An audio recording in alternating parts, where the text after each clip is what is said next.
छगन भुजबळ यांच्या नाशिकच्या निवासस्थानी सध्या पोलीस बंदोबस्त वाढवलेला आहे असं समजतंय। भुजबळ फार्म आणि कार्यालयाच्या बाहेर पोलीस बंदोबस्तात वाढ केली आहे। ही दृश्य बघतोय आपण। मराठा आरक्षणासंदर्भात घेतलेल्या भूमिकेवरून आता प्रशासन अलर्ट मोडवर आलेलं आहे।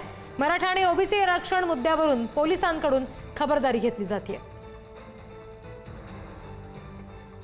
या संदर्भात आणखी तपशील देतील आमचे प्रतिनिधी किरण ताजणे। शासनाने जी.आर. काढल्यानंतर मनोज जरांगे पाटील यांचं उपोषण मागे झालं आणि मात्र त्यानंतर ओबीसी नेत्यांमध्ये प्रचंड नाराजी निर्माण झाली। त्या सगळ्या पार्श्वभूमीवर मंत्री छगन भुजबळ यांनी देखील मंत्रिमंडळाच्या बैठकीवर बहिष्कार टाकत बाहेर पडलेले होते। त्या सगळ्या पार्श्वभूमीवर थेट न्यायालयात जाण्याची भूमिका घेतलेली होती। अशा या सगळ्या परिस्थितीमध्ये जर बघितलं तर त्यांच्या बंदोबस्तामध्ये देखील वाढ करण्यात आलेली आहे। नाशिकचं हे निवासस्थान आहे। भुजबळ कार्यालय आणि त्यांचं निवासस्थान हे एकाच ठिकाणी आहे।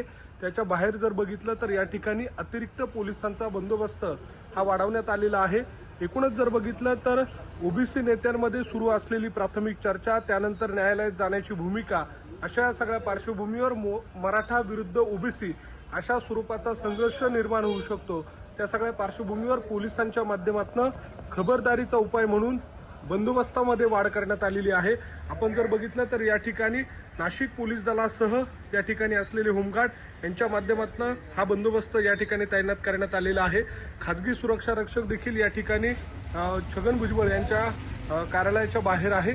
मात्र या सगळ्या दरम्यान जर बघितलं तर कुठलाही अनुचित प्रकार घडू नये या दृष्टीने नाशिक पोलिसांनी या ठिकाणी खबरदारी घेतल्याचं आपल्याला पाहायला मिळतंय। व्हिडिओ जर्नलिस्ट जयेश साबळेसह मी किरण ताजणे, पुढारी न्यूज, नाशिक।